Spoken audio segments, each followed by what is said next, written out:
This 26 Sports and CCTV high school basketball presentation is brought to you by Munson Healthcare Cadillac Rehab Services. And welcome back to Cadillac High School. Jay Simon alongside Kevin Gregory, where the Vikings have come away with a 52-41 win over the McBain Ramblers as they outscore the Ramblers by 16 down the stretch to run away with this one. It looked for all the world like the Ramblers might be able to apply some early pressure in that fourth quarter.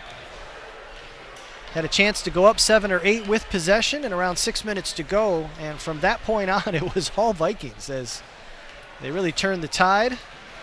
Yeah, it was a nice, closed it out.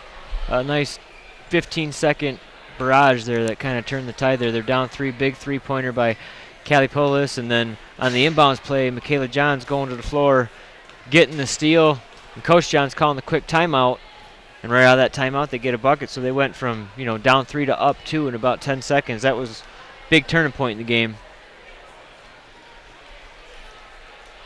Kylie Christensen finishes with a game-high 28 points as basically head coach Bruce Copeman of the Ramblers' worst nightmare came true. He told us in pregame his biggest fear, Kylie would go nuts. That wasn't his exact words, but that was what he basically talked about, and that's exactly what happened. As she picked up 2 early fouls, but really did a nice job of avoiding that third until late in the game, and just dominated the interior. We've seen, we get to do a lot of games here at Cadillac for My News 26, and we've seen a ton of different defenses at her. We've seen people bracket her.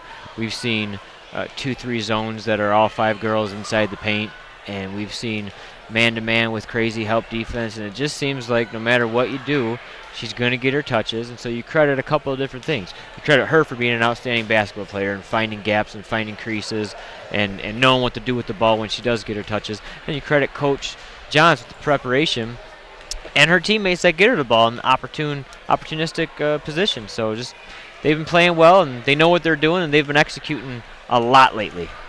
Absolutely. Meanwhile, the Ramblers, I talked about this when we covered them against Kalkaska in the second game of the season on radio.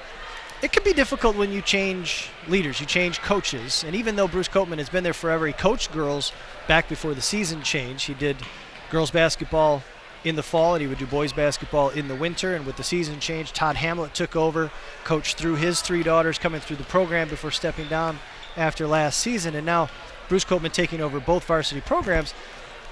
He's still got, even though Hamlet was big on defense and rebounding, there's still a different style, and it's still a different voice, and it's somebody else to listen to. All of these seniors, you look at Shelby Witt and Megan Campas and Sarah Maley and Michaela Copeman and Gretchen Koster, Alyssa Johnson, they all played for Coach Hamlet, and that's who they were used to. And so there's an adjustment period. I know we're 2/3 of the way through the season, where it strikes me, and correct me if you disagree, by all means, where it strikes me that might manifest itself most is in crunch time type situations. If you're used to hearing a certain voice, and I say that both figuratively and literally. Right. Sometimes things can get lost in the translation, if you will. Yeah. Am I off base there? Is that a thing? Coaches have tendencies. One coach might we were talking to him before the game, and you said, hey, Kevin, when he used to coach, he used to throw a bunch of different looks at you, a little 1-2-2 full court, a little diamond, a little full court man-to-man.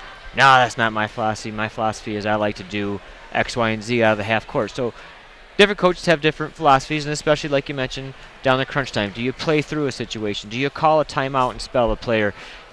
Different people do different things. And so them getting used to him this year, but 10-4 while they're doing it, that's not bad. No, not at all. Absolutely. And you mentioned they are 9-1 in the Highland, and if you ask Bruce Copeman about any varsity team, if he could go 14-6, undefeated in conference play, and make a deep run in the postseason, he'd take it every year. Yeah, and they've got a ton of pieces. They had 5 different girls hit three-pointers, so they got an outside game. They got a good inside presence with the Van Houten. They run that beautiful flex offense where they get clean looks from both inside and outside.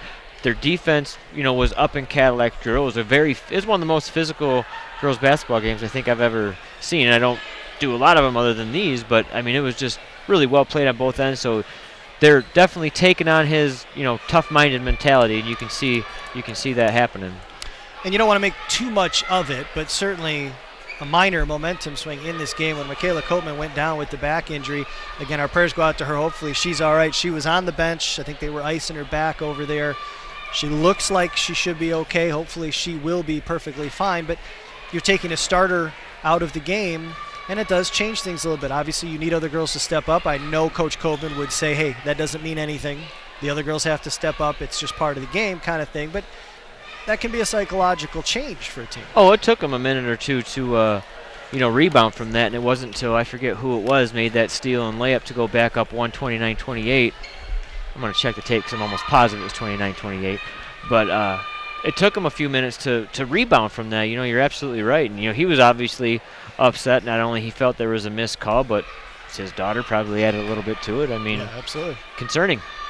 Absolutely. Yeah, we had the unusual situation tonight of two senior daughters of the head coaches, which was kind of cool. Michaela Johns, obviously the senior daughter of head coach Mary Kay Johns, and Michaela Copeman, the senior daughter of head coach Bruce Copeman. We'll run down the scoring for you. As mentioned, Kylie Christensen leads all scorers with 28 points, but she got some contributions, some big contributions from her teammates in this one, as Alexis Little finishes with 7 points, especially a huge and one in that fourth quarter.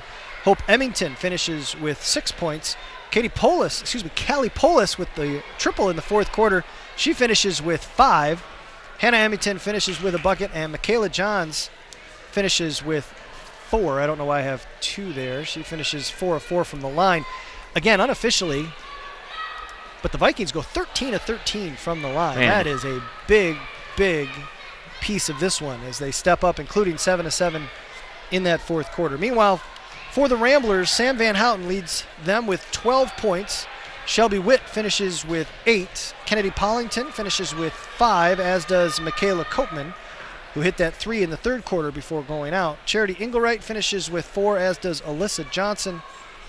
And Brianna Van Houten finishing with 3 points to round out the scoring for the Ramblers, who go just 8 of 16 from the line on the night as they struggle a bit from the charity stripe, no pun intended. Need a shot of Banning McMahon out there in the middle of the floor doing his best.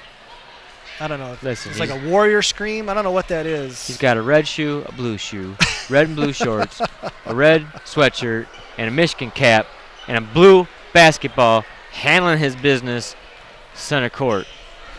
I love. And a hacksaw. You got to have a hacksaw when you're running around the basketball court. A hacksaw. There he is. And the ball. That's. I'm not sure what he's doing. Hacksaw to the Jim ball. Duggan, getting it done, son.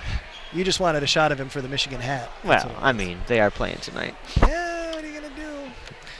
Well, that's going to do it for us. 52-41, again, your final. The Cadillac Vikings,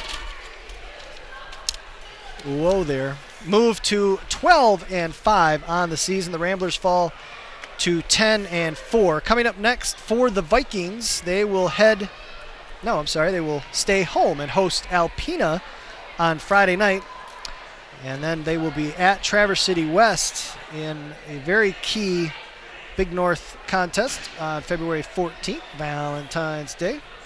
Meanwhile, the Ramblers have contest at Pine River on Thursday night before playing host to Glen Lake next Monday, and then hosting the Lake City Trojans on next Thursday, which will be a key Highland Conference battle for them, having lost to the Trojans on the road in overtime for their only Highland Conference loss, as both teams now will turn to finishing up the conference season and look ahead to the postseason. We're just a couple weeks away from the girls opening up district play the last week of February. Gearing up, and even though McBain dropped this one tonight, they're playing well. I thought they played really well tonight. You didn't see a lot of turnovers. You didn't see a lot of sloppy play in this game. So, like you mentioned, they're gearing up for a Highland championship run and a postseason run. So best of luck to them. And for the Cadillac girls, same thing. They are rolling right now, doing what they do. Yep, putting it all together at the right time are the Vikings. That's going to do it for us. Again, we want to thank